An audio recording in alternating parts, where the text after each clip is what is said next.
Já estou aqui com o professor Pedro Cortes, nosso analista de clima e meio ambiente, também olhando lá para Brasília com a gente. Tudo bom, professor? Bom dia. Bom dia, Carol. Bom dia a todos. Falar sobre uma pauta que também está ganhando destaque entre os parlamentares. Câmara dos Deputados deve votar aquele projeto de lei que trata sobre minerais críticos.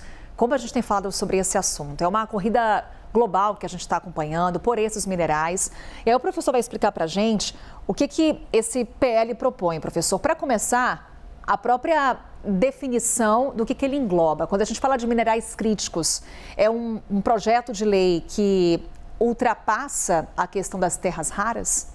Sim, Carol, ele ultrapassa porque, veja, nós temos a segunda maior reserva conhecida no mundo de terras raras, mas os minerais críticos para o Brasil, eles vão além das terras raras porque engloba aqueles minerais que nós precisamos, mas nós não temos o domínio tecnológico para o processamento completo dele. Então, por exemplo, nós temos vários minerais que são usados na produção de fertilizantes, que são exportados como minério e depois nós importamos esses fertilizantes. Ou seja, a gente não tem agregação de valor no processamento disso aqui. E é isso que o SPL busca fazer, ou seja, transformar o Brasil de um exportador de commodities num exportador de produtos com valor agregado. Não que a gente tenha que necessariamente fazer todo o processamento aqui dentro, mas pelo menos uma parte significativa dessas cadeias globais a gente possa fazer para agregar valor e, obviamente, ganhar mais com isso. Seguindo uma referência internacional, professor.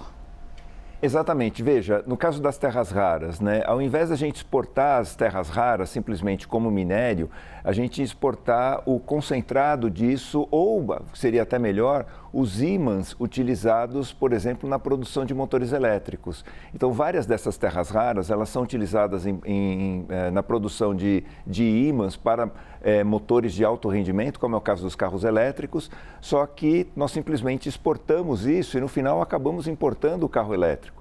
Então, o ideal seria que nós, por exemplo, fizéssemos os ímãs aqui e exportássemos isso. Então, teria um valor agregado maior, teria um aporte de tecnologia sobre isso. Mesma coisa em relação aos fertilizantes, né? Ao invés da gente simplesmente exportar o elemento químico, o minério, a gente exportaria o fertilizante em si. E isso poderia tornar o Brasil, ou não totalmente independente, mas que ganhasse uma boa independência em relação à importação desses produtos. Quem vai definir o que são minerais críticos é uma comissão, está previsto isso no projeto de lei, que vai ser composta por vários ministérios para definir ao longo, né, da nossa história o que é crítico ou o que deixa de ser crítico. Porque, às vezes, pode ser que, pelo avanço tecnológico, algo que não é considerado crítico hoje, o venha a ser daqui a 10 anos. Então, essa comissão vai fazer essa definição.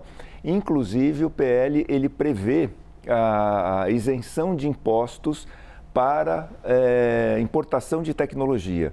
Porque quando nós importamos uma tecnologia, nós temos que pagar royalties. No pagamento desses royalties, sobre o pagamento disso, incide impostos. E o PL propõe isso, exatamente, fala assim, olha, nesse caso a gente não vai ter a incidência de impostos exatamente para facilitar vamos dizer assim, a importação dessa tecnologia para que o processamento seja feito aqui. Professor, para a gente encerrar aqui, o projeto da forma como ele está é satisfatório? Ele já é um avanço significativo. É importante que a gente traga essa discussão. O que deve ser votado hoje é o relatório, né, o parecer do relator, na verdade, e pode ser que ele já entre em votação esta semana. É um avanço importante. Ele não se propõe a resolver todo o problema, toda a questão das terras raras e dos minerais críticos, mas já é um avanço significativo em relação a esse recurso extremamente importante que a gente tem, mas que a gente ainda não sabe corretamente como explorar. A gente usa um método antigo que é simplesmente extrair o minério e exportar isso como uma única fonte de renda. Falei que a gente ia encerrar, mas tem mais um ponto, professor.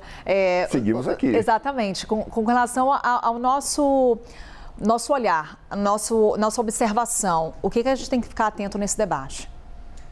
É se ele não vai criar impedimentos à atuação de empresas estrangeiras aqui. Porque existe, inclusive, uma proposta de se criar a Terrabras, né? Eu, particularmente, acho isso um retrocesso, até tem uma coluna onde eu coloco isso, porque nós sofremos um grande atraso, por exemplo, com a lei da informática, que se propunha algo similar, né? Vamos desenvolver toda a tecnologia aqui. Não, o Brasil ele tem que se integrar nessas grandes cadeias internacionais e participar disso ativamente. Não é nacionalizando totalmente esse recurso que a gente vai progredir. Então, é ficar de olho nisso, porque esse recurso é extremamente importante para uma série de outros países e a gente precisa se integrar cada vez mais nessas cadeias tecnológicas, nessas cadeias globais de fornecimento.